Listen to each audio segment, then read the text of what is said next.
All right. Thanks for your patience, everyone. Yeah. Those are magical digital communicator, so I have no hope in doing anything she's doing. So we'll just wait 1 minute and then she'll get started with her introductions.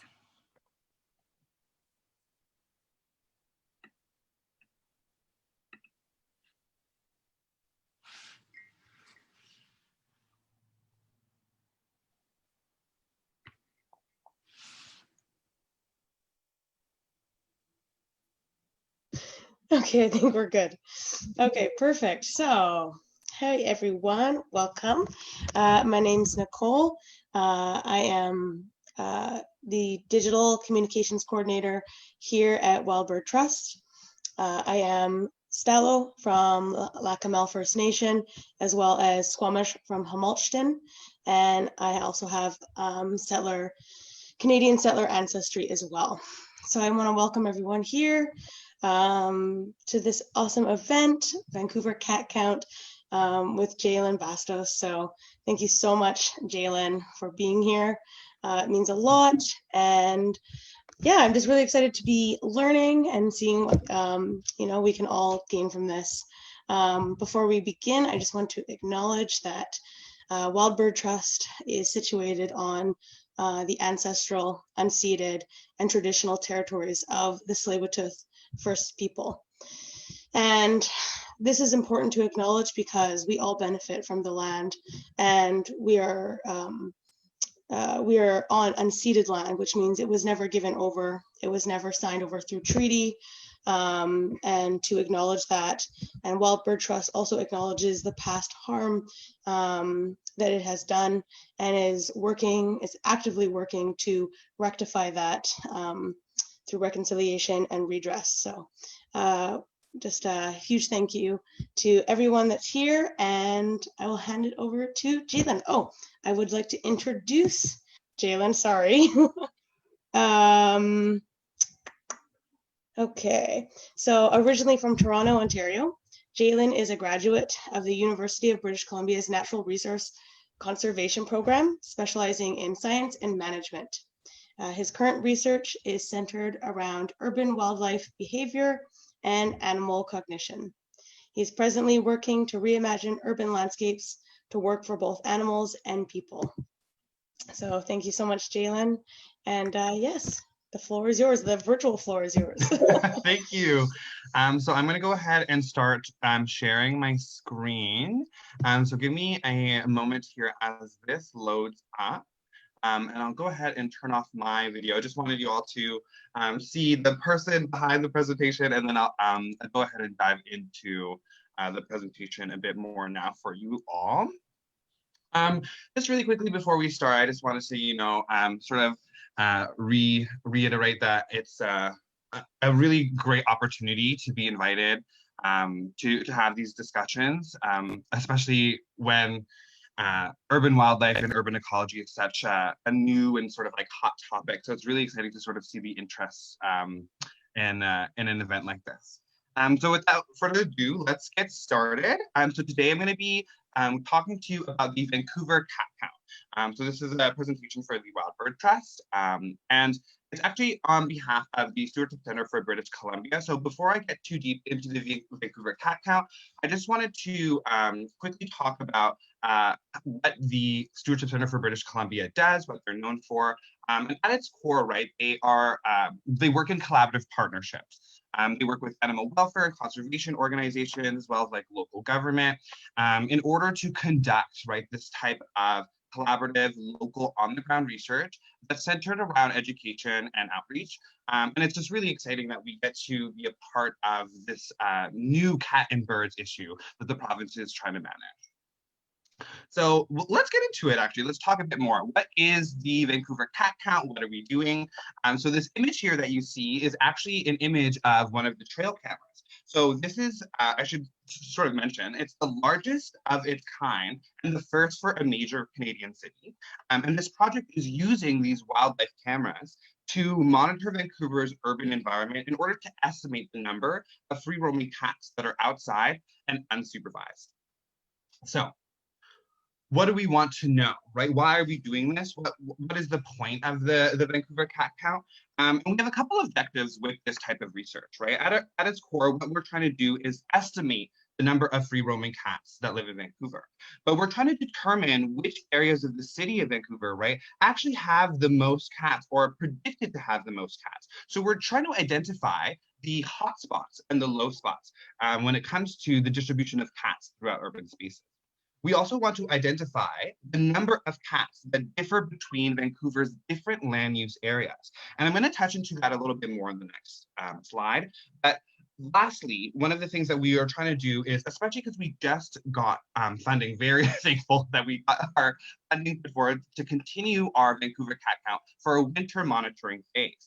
And so this will allow us to answer questions like, what does bird vulnerability to cat predation look like year round? And even answering the questions on if birds are potentially more vulnerable in winter relative to other seasons. As many of you know, here in Vancouver, right, we reside in southwest, in the southern BC portion, where it does have a higher density of ground foraging birds comparatively to other provinces. So how are we actually doing this? What are our methods for conducting the cat count? We are using a total of 36 cameras. So for our summer session, which took place from May to just roughly over the end of August. And so we distributed these 36 cameras throughout the city of Vancouver. And we had roughly around 136 randomly selected sites. We are, for our winter monitoring phase, which is just starting in November, we just started around November 16th and we'll be continuing through until March. And we're trying to replicate as many of our sites as possible from our summer monitoring phase for this winter monitoring phase. This replication will allow us to just have more statistically robust data, but also to make those comparisons, right, between summer and winter cat presence for the different land use areas of the city. So how did we go about actually selecting our camera locations? This is a question I get often a lot. And so we started off with the basics, right? With dividing Vancouver into those 4 land use categories. And so we have our residential areas, our commercial areas, our industrial sites, and our green spaces or our urban parks. And we wanted to use a really strong statistical model for this. And so we used a stratified random sampling approach. Essentially, that is where we overlaid a 1.5 kilometer grid across the city of Vancouver. And as you can see here on the sort of sides, we have letters and numbers that establish grid locations. So each grid was randomly selected, and if it didn't actually have the appropriate land use area, we just went ahead and selected another area until we had complete and total representation. And what I mean by that is we wanted to have representative sites throughout the city of Vancouver that were proportional to the land use areas that the city has. So in our residential areas, as you can see by the blue, it actually occupies like some of the largest area of the city. And so that's where we had the majority of our cameras. We had a total of 22 sites in our residential areas. We had 16 sites for our commercial, 16 for our industrial, and 16 for our park locations. So you might be curious as to what we actually are seeing. Jaylen, you may be asking yourself, Jaylen, well, what is it? What have you seen so far? And with our summer phase having just ended, and we've actually now started to actually go through and analyze the data, and we're seeing some pretty shocking things that I personally could not have predicted at the start of this project. So from our first phase of monitoring, so that was the 4 months during the summer, we had over 800,000 images taken that we've since uploaded and started to organize. Out of those images, we have over 3,000 images of cats. Excuse me. And a lot of those images that we're seeing as well is cats using our urban park spaces, which is rather interesting because that is the sort of overlap environment, especially for a lot of our ground foraging birds. For our winter phase, quickly before I get into some examples, I just wanted to touch base with everyone that even though our winter monitoring phase has only been started for about 3 weeks, we've already gotten roughly 100,000 photos, right? We are seeing really high quality images already of distinct and individual cats. And so it's quite exciting to sort of see how the study is is moving forward into the winter sessions. So now I'm going to go through a little bit of the examples. So I'm going to show you some images that we actually have got from the summer session. I'm going to end it with some of the early examples from our winter session as well. So as you can see here, with regards to the camera placement, our cameras are distributed widely throughout the city, but they're roughly only 30 centimeters or so above the ground. And doing so allows us to get these really high quality images of just the cats themselves, right? We're not trying to get images of people or really anything else other than cats, because that is the focus of this project. And it comes out in the methods and in the placement of the cameras themselves. So one of the really interesting things that we're seeing, especially from our sort of eastern portions of our deployment within residential areas, is the high densities of cats and multiple cats in the same shot, which is not necessarily, I guess, a good thing. It's just exciting to see in terms of being able to estimate densities for Vancouver's cat population. What I really like about this image here is I kind of tried to stitch through a couple different images from one camera site. So you could sort of see the diversity, right, of shots that we're getting and the diversity of animals that are using these areas. So to the right here, you can see that we have some raccoons. We had 2 raccoons that were in transit. We had a crow coming in through. And then as you can see, this cat who is using this alleyway multiple times throughout the day. This one shot was in the morning. This one was later at night. And if you can see there, I can't zoom in, but we have actually a little mouse in there. So we're getting some predation behavior as well, which is really exciting to sort of see. And this image was really exciting to catch because it does show not only the diversity of animals that are using these spaces, but the risk, right, to outdoor cats.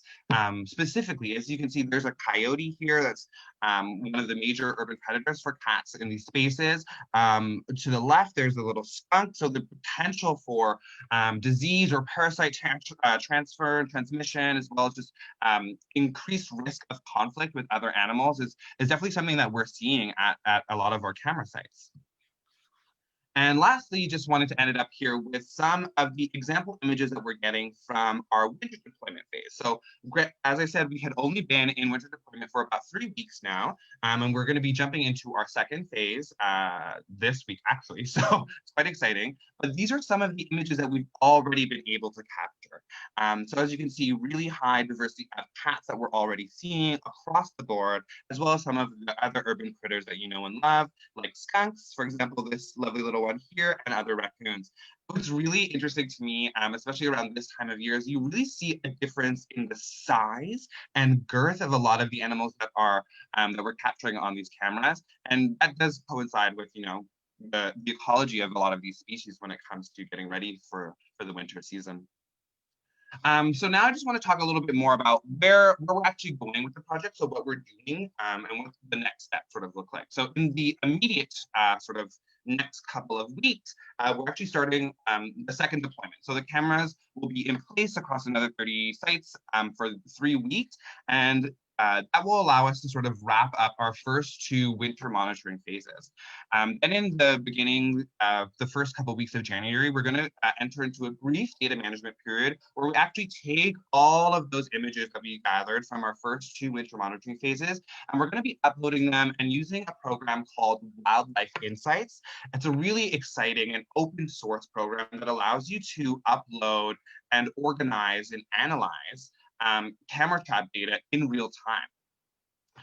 And so once that is done, we'll then be moving into our third deployment. So there will be a total of 4 deployments, I should have said this earlier, throughout the winter monitoring phase. And so we'll be starting our third deployment around mid-January and entering the 4th one probably closer to February. And so you all may be asking yourself, how is this even possible? How are you able to do this? Where did you get the funding for this? And I just wanted to take a moment to really acknowledge that we wouldn't be able to conduct this project without Environment and Climate Change Canada's participation, as well as our other partners. That's like the BC SPCA, the Regional Animal and Protection Society. We have the University of British Columbia, as well as Guelph, Birds Canada. The City of Vancouver is one of our partners as well. And one of the main things I really want to stress, especially with this project too, is that we are utilizing the natural potential, right, of citizen scientists. And it's been a really unique, and I would say engaging opportunity to be able to work with so many individuals throughout the city in order to establish these sites, especially within our residential and commercial areas. So with that, that sort of ends the presentation portion of today's little seminar. I just wanted to thank you all for tuning in and for joining. And if you were interested in finding out some more information specifically about the Vancouver Cat Count, finding updates, we do update our Facebook or Instagram or on Twitter. So feel free to head over to those or the Stewart Center bc.ca. That's where we post more of our like long form sort of updates about the project. But thank you all. And I'll sort of open the floor to questions and yeah, the next phase. Very cool. Thank you so much, Jaylen. That was awesome. And those photos, first of all. Yes, like, I can maybe pull them back up actually. Yeah, no, that'd be actually great to see some of them again because like some of them with the raccoons and the cats, like oh my god. Yes, Yeah. right? Oh. Yeah. They're so quite cute. interesting because you see here even in this photo, this camera got a lot of different cats and a lot of different people interacting with cats. So that was something I really didn't expect to be able to use these cameras to sort of gauge public perception of outdoor cats and some public opinion sort of towards it. That it's kind of interesting to use these cameras to sort of understand that metric. Yeah, no, definitely. And like, you know, I think you mentioned in your live stream on Instagram the other day how many cats there were in Vancouver. I think maybe that might actually be a next question to ask the audience because I was like really surprised by the answer. So if you'd like to ask that, I think that also kind of goes along with these you know, these photos too, that we might not expect how many outdoor cats or cats alone in Vancouver there really are. Exactly. Yeah, I may actually, yeah, I will pose that to the group and maybe you could submit your guesses in the chat version. But I would love everyone to sort of guess what your estimation would be for Vancouver's outdoor cat population. I should preface this with, we actually haven't gone through yet and actually finished the analyzation of all the data. So we don't have any official numbers on like what the actual population looks like, but with like really rough estimates, I do have kind of like a intro number I can kind of yeah exactly. Yeah, so yeah. Nothing you know, exact, you know, down to the zero, but definitely, you know, a rough estimate. So yeah, I'd love for anyone that's listening right now just to type in the chat if you're having, yeah, perfect, if you're having a hard time finding the chat. It's right at the very bottom, and it says chat with a little bubble. Yes, we see some guesses coming in. Yeah, you can click on that. 50,000, 20,000. These are great guesses. Yeah, I like that. Y'all are, when I did this earlier with another group, I was getting some very ludicrous guesses, like 1 million, which would be very alarming if that was the case. 15,000. Thank you for guessing. Okay, 50,000. Oh, I like these guesses. This is looking good. Yeah. That's a hard one to think about. Yeah. I'm just trying to like rack my brain. I don't even remember what it was yesterday. So one thing that really helped me sort of well, someone asked me the question yesterday, how many people lived in Vancouver, right? Trying to give a rough estimate based off the population. So I don't know if that will help people, but I think the like rough population for Vancouver proper is just over 200,000. So I don't think everyone has a cat. You can make your estimation. 40,000. Yeah, okay. These are great estimations. Thank you. Okay, 1 million would not make a lot of sense then. If yeah. 200,000 people live in Vancouver. Everyone had a cat. That would be, I mean, there may be some cities like that. Yeah, so rough estimates again, everyone, just to reaffirm.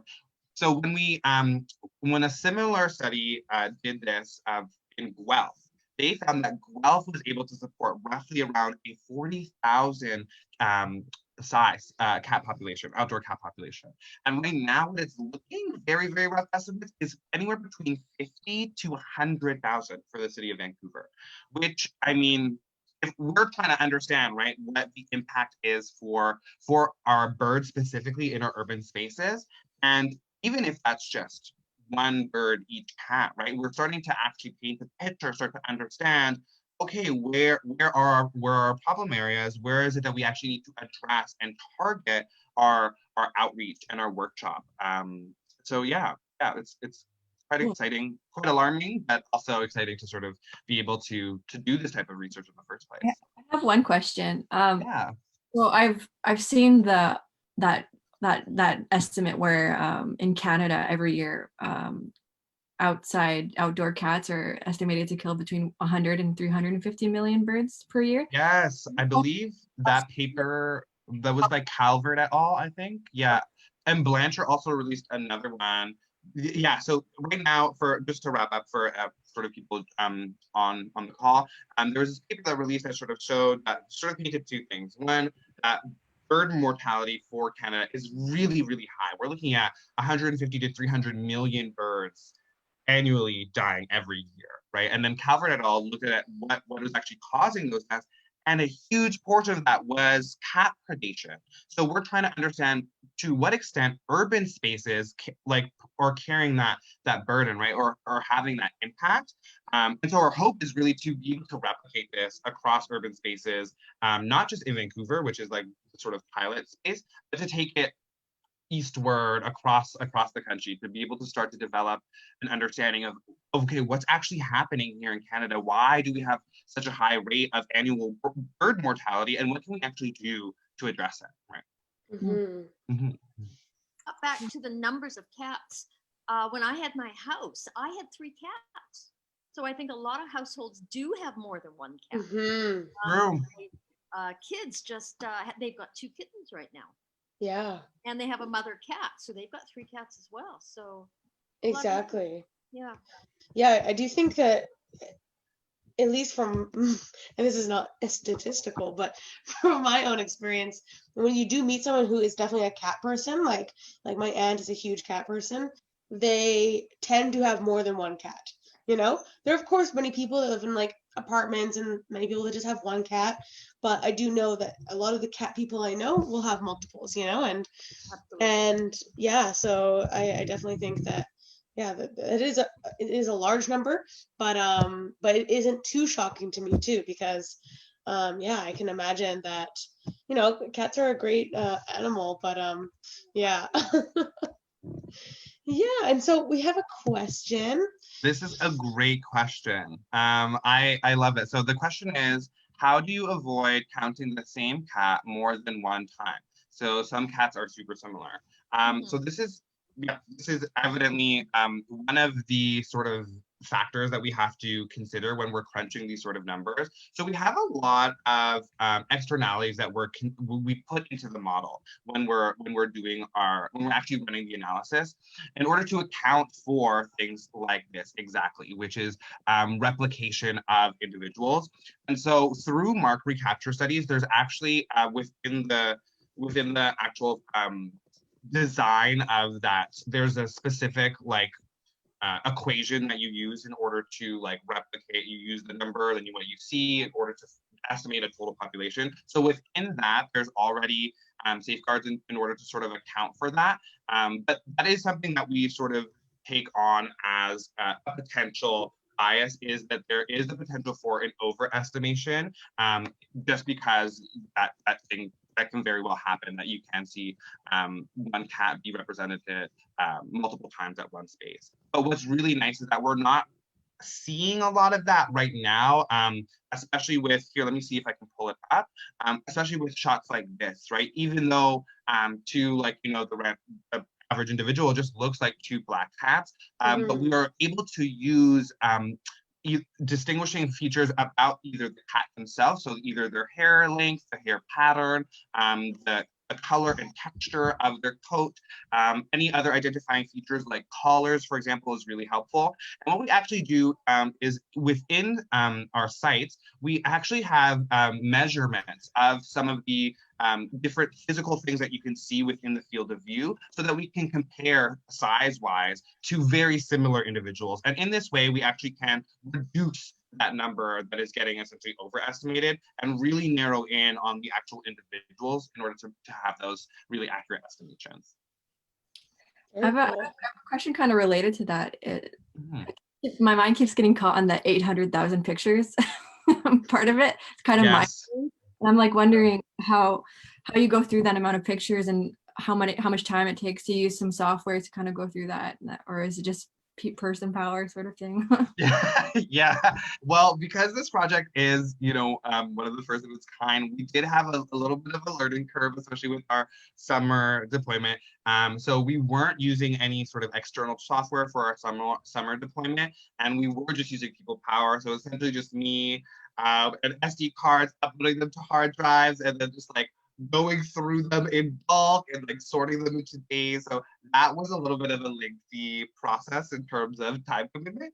And we've since adjusted our method so it's a little bit more efficient. And we started using, thankfully, since our summer phase has ended, we are able to use Wildlife Insights. So that is a new open source like scientific tool that's just available to the public, and it's just like a database that has wildlife camera information. So what you can actually you can go to wildlifeinsights.ca or .com, sorry, and actually see the Vancouver cat count. You can click on it, and then you'll be able to actually pull up images that we're seeing that we've already uploaded. And what's really great about this program is because where I was doing this by hand personally, is that this program will take all the photos and it will sort them for you. It will also tell you what species are in the photos, which is great because you don't have to then go through and sort, like cats here, raccoons there, and try to do for your population estimate.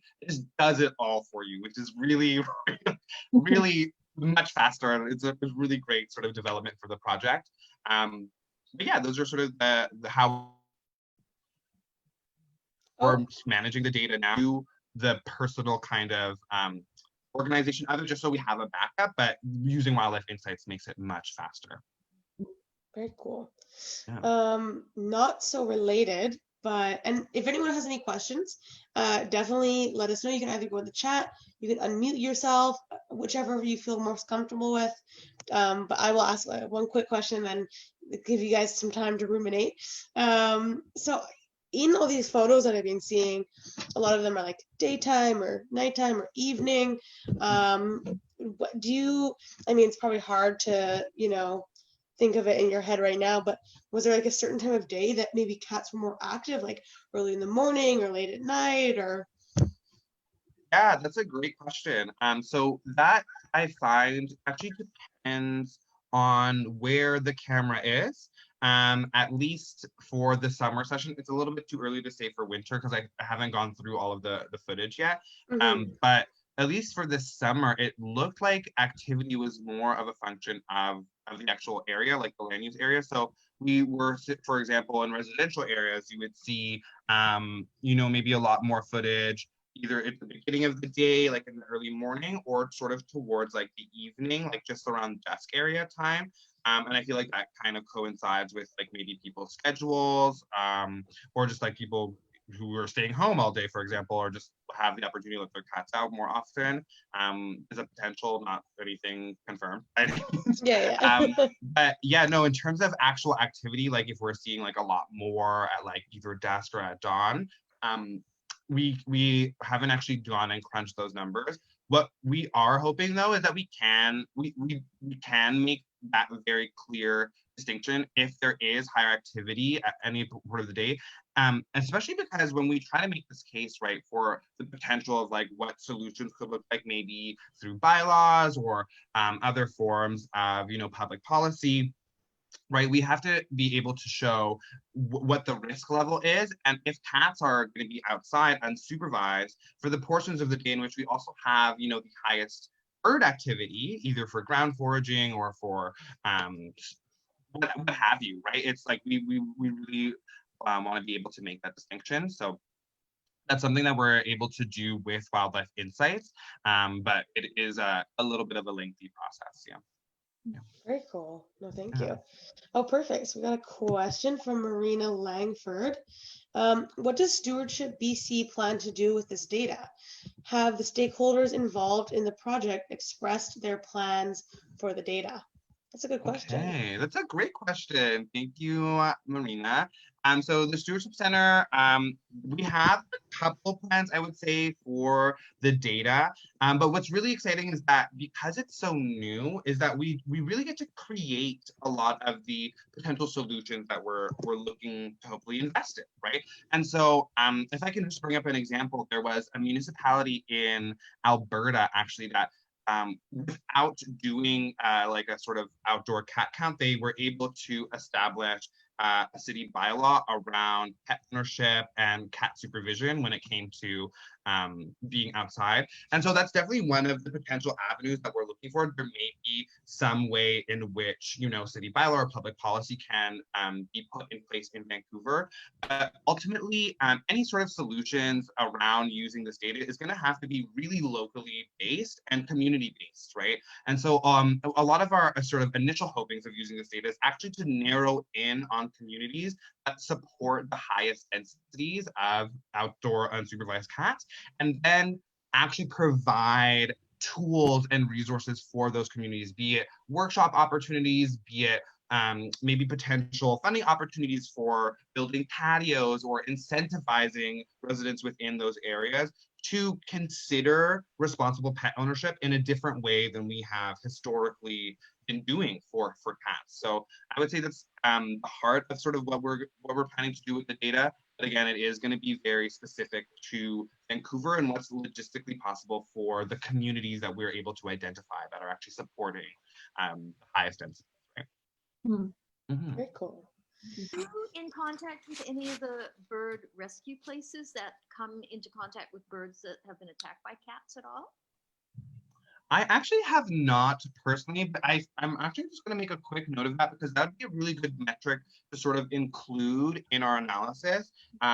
We do have someone on the project who is doing similar work like that, but with bats. And so it's really interesting that a fact that I recently learned was that a lot of the majority of wing tears that we're seeing have cat DNA. And I was just so shocked. So yeah, that getting other metrics in terms of cat predation on other species is really important. So I really, I thank you for that suggestion in terms of reaching out. I see another question here from Jamie, I think it is. Have you had many camera traps stolen? So unfortunately, yes, this is, a risk of conducting this type of research. In general, like camera traps, even if you're doing research out in the woods, they'll just go missing. But I think that the risk is potentially higher when conducting it in urban spaces. Thankfully, we haven't had many stolen. We've had since the project's inception, so from the start of our first summer phase till now, we've had only 3 cameras stolen. We've had several others like vandalized or like altered with in some way. But in terms of actual like theft, we've only had 3, which is, I personally think that's a really great number for a city the size of Vancouver with such temperate and moderate climate all year round. So the human activity is going to be relatively similar. So yeah, I think it's an unfortunate number, but it's not. I've heard of horror stories where people have had half of their cameras stolen from a project, so that really impacts the data. That was gonna be my question. So good question, Jamie, because I was also curious. It's like, especially in a city, like you were saying, it's so easy to have things go missing. And I'm not sure how you guys secured your cameras, but my mom and stepdad have one of those too, because they live kind of in the woods a bit. And so I know that for theirs at least, it's just like a Velcro strap. So I was wondering, do you guys use anything else like preventative measures or? Yeah.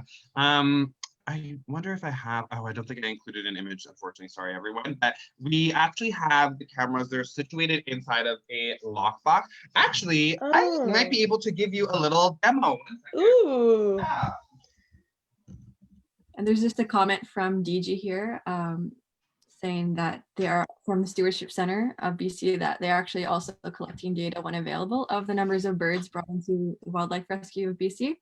Oh, that's awesome. Yeah, thank you, DG. I actually, Yeah. there's That's some not, parts of this project I that's don't not have. Jay's, part of the project, but they unfortunately, well, I understand why, but they don't always capture that data. So it's not, they're focused on treating the injury. And so Totally. when we can get that data, it's, they make it available, but it's not always consistent. Yeah. No. Well, thank you So, so much.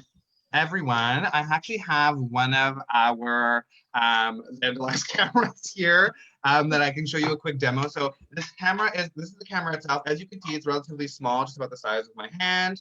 And we actually have them inside of these metal locking containers. So they just fit nicely in like that. And then there's a front case that kind of just goes Oh. in and secures the whole box. And then this is then attached with a strap to either a tree or a telephone pole or some sort of discrete structural element. And then we actually have a locking cable, similar to like a bike lock cable that gets run and fed through the lockbox as well. So all together, when it's all set up, it's actually pretty hard to get into. Like you have to be pretty determined. But yeah, so that's sort of a quick little demo of the cameras. That is so cool. Yeah, of Thank you so much for showing us that. course. Very cool. Marissa, would you just check on Facebook if there's any questions? I just can't Yeah, minimize my screen. There's just a guess for the number of cats. That's all. We're good. Oh, sweet. Nice. Yeah, sweet. All right. Well, yes, everyone, let us know if you have any, other questions. Definitely feel free to unmute yourself.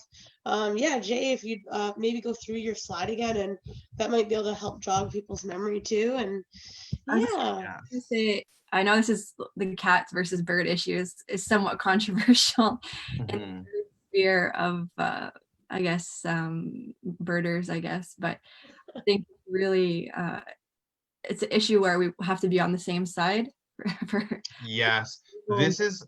that's something that's really at the core of this work, and why it's really exciting that we get to work with actual like residents of the city when we're establishing our sites, because we're really trying to bridge that gap. It is such a polarizing topic, but just trying to get people on both sides to understand like the best practices that are what's going to make not only your cat safe, but also our bird population safe, right?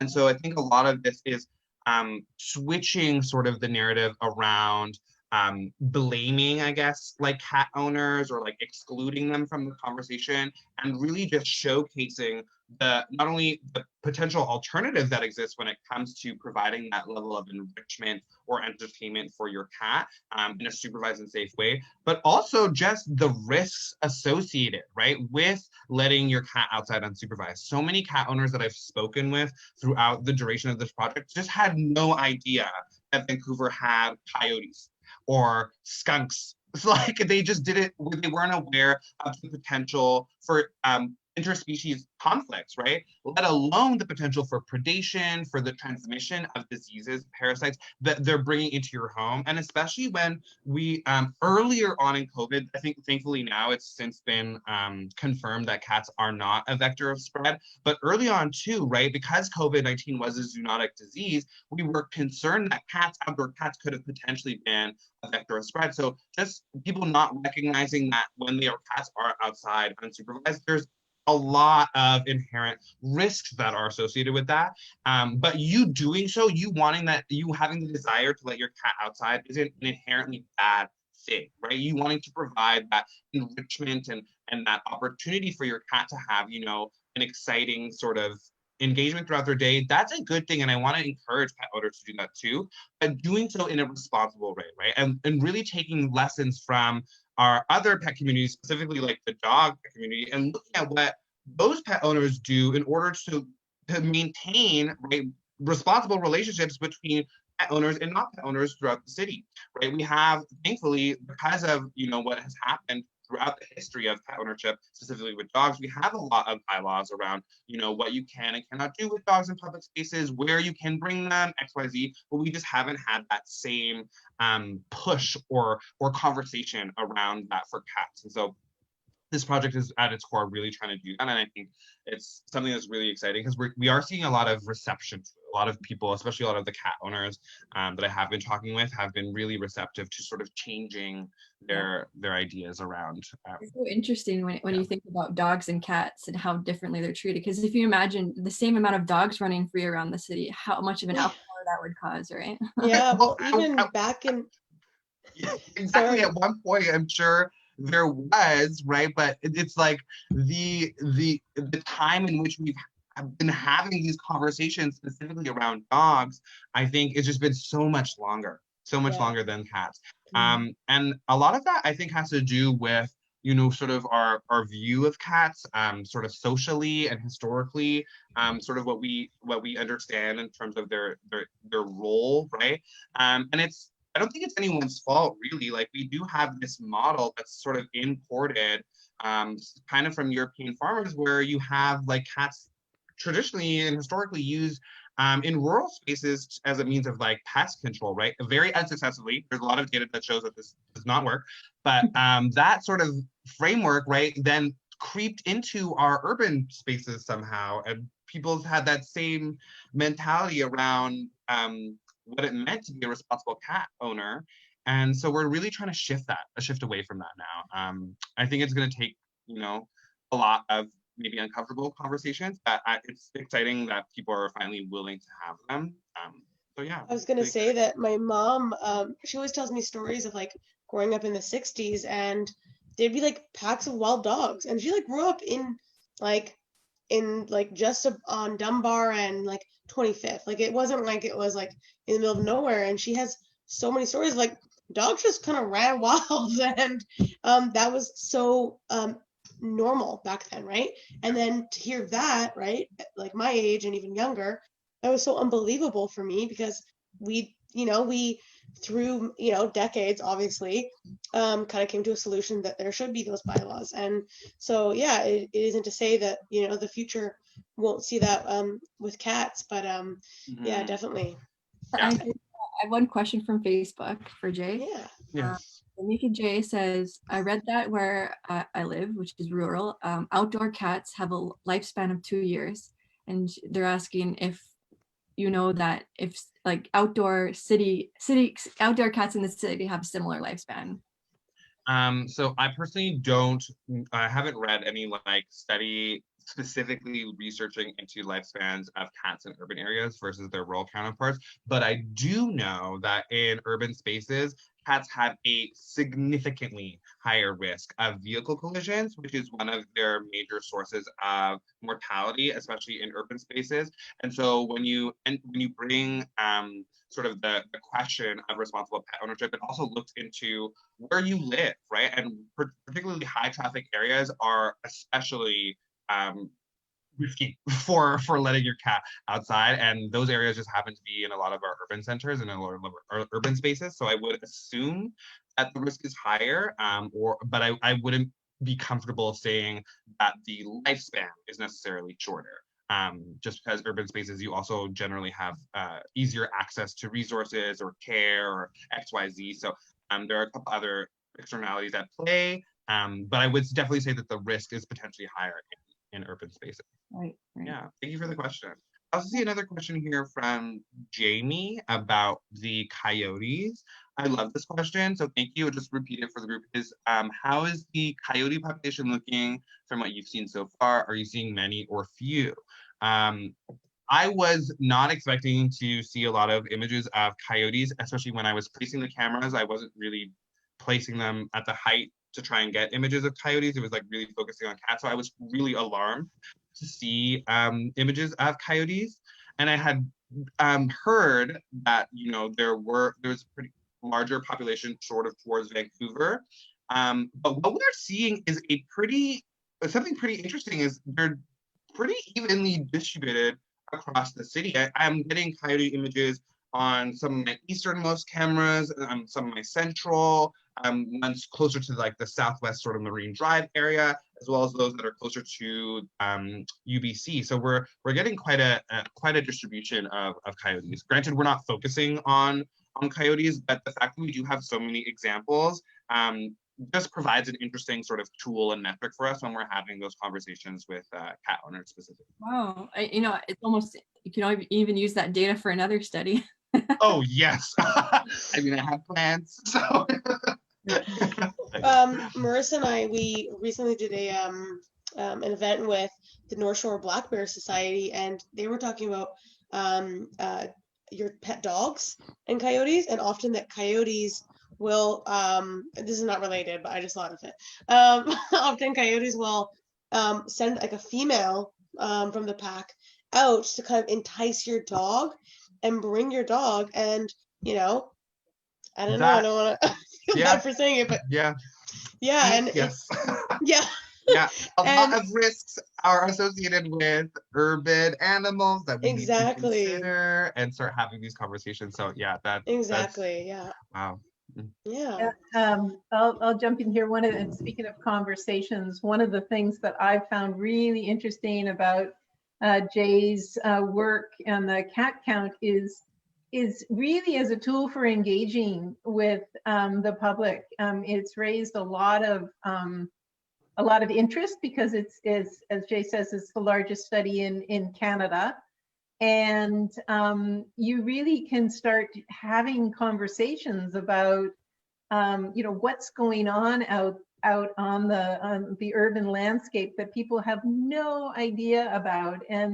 And although we were looking at it initially as something that was about, okay, let's find out, as Jay had said, the neighborhoods that have the highest density that pose the greatest risk to birds. But I've since come to understand that's very, very important, but also to see that having a cat count, it piques people's interest in understanding more about the issue and how we have to have a greater number of people understand the impacts of unsupervised roaming cats on bird populations, especially. So it's a great public engagement tool, in addition to just gathering the data and the science, so that we can have targeted outreach. So I think it's really interesting, and I'm really glad that we're able to do the winter count as well,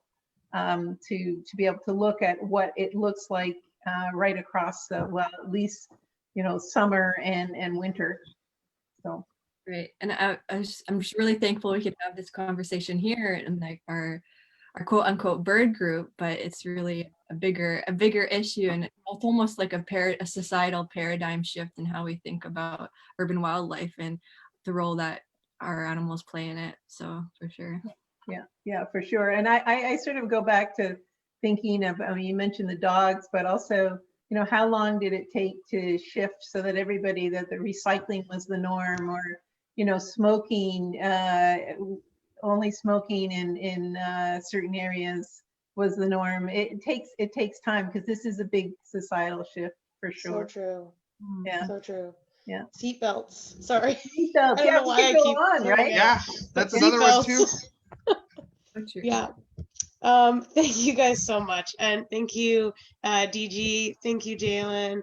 Thank you everyone for coming. I honestly really appreciate this. It's been such an amazing, just way to talk and chat and learn. And your presentation was so informative. And I also just loved the photos of cats. I'm personally allergic to cats, but when I see a cat, I just can't help it. I just love them. Yeah, so I'm just gonna open up one last quick second. Any questions anyone has, let us know, and if not, we can all go, and have a nice cup of tea and yeah. Any last questions? All right.